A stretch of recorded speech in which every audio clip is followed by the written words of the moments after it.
ఏమైంది బేబీ? ఉదయం బయటకెళ్ళినప్పటి నుంచి ఇలా ఇరిటేట్ అవుతూనే ఉన్నావు. ఆ బండది మళ్ళీ నన్ను అవమానించింది మమ్మీ. బండదా? అదే చరణ్తో క్లోజ్గా ఉంటుంది. నేను చూస్తున్నానని కావాలనే బాగా ఓవర్ చేస్తుంది. తనతో క్లోజ్గా ఉండడం నేను తట్టుకోలేకపోతున్నాను మమ్మీ.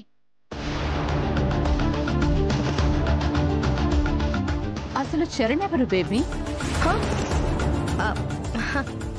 అది తను నా క్లాస్మేట్ మమ్మీ. నాకు బెస్ట్ ఫ్రెండ్. ఆ రోజు నేను బాగా పాడుతున్నానని నన్ను పొగిడాడు కదా, అతనన్నమాట. ఓ, ఆ అబ్బాయా? వాళ్ళది పెన్ డ్రైవ్ ఏదో పారేసుకుంటే ఈ పల్లవి తెచ్చి ఇచ్చిందంట.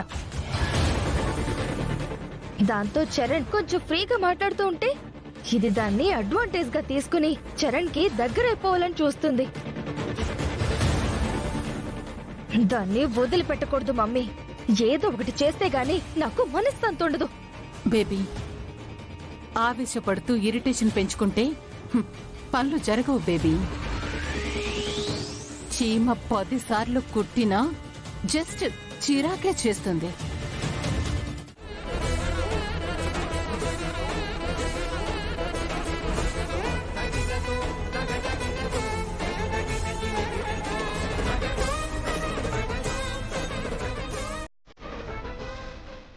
స్వామి, నాకు మా అమ్మకి నాన్న తప్ప ఎవరూ లేరు. మా నాన్నకి కాకూడదు స్వామి. త్వరగా ఆయన స్పృహలోకి వచ్చేలా చెయ్యి స్వామి.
అమ్మా సిస్టర్, ఆయనకి ఎలా ఉండమ్మా?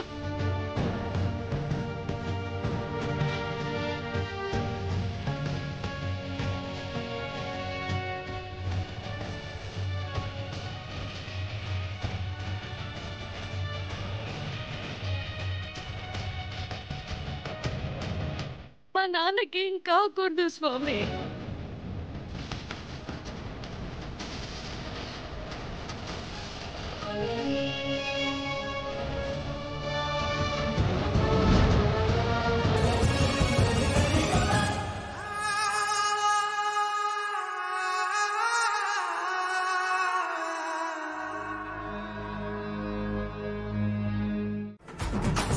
ఏంటాది?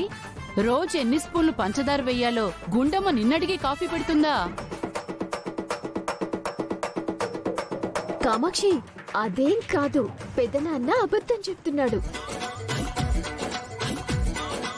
ఇక్కడికొచ్చి ఏం చేస్తున్నాడో నేను ఫోటోలు తీశాను. ఇదిగో చూడు.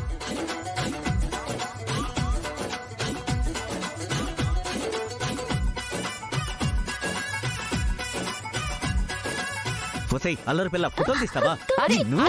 నా చేతికి చిక్తే అయిపోయాం.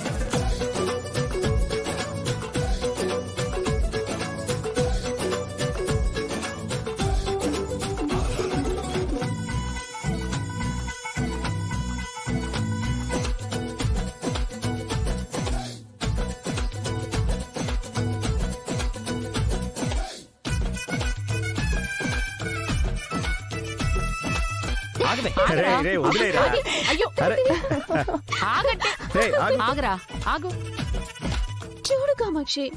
పాపంరా, చిన్నపిల్ల, వదిలేరా. అది చిన్నపిల్ల ఎంత పెద్ద పని చేసిందో చూడండి అన్న. పెద్దనాన్న, టాపిక్ డైవర్ట్ చేయకు.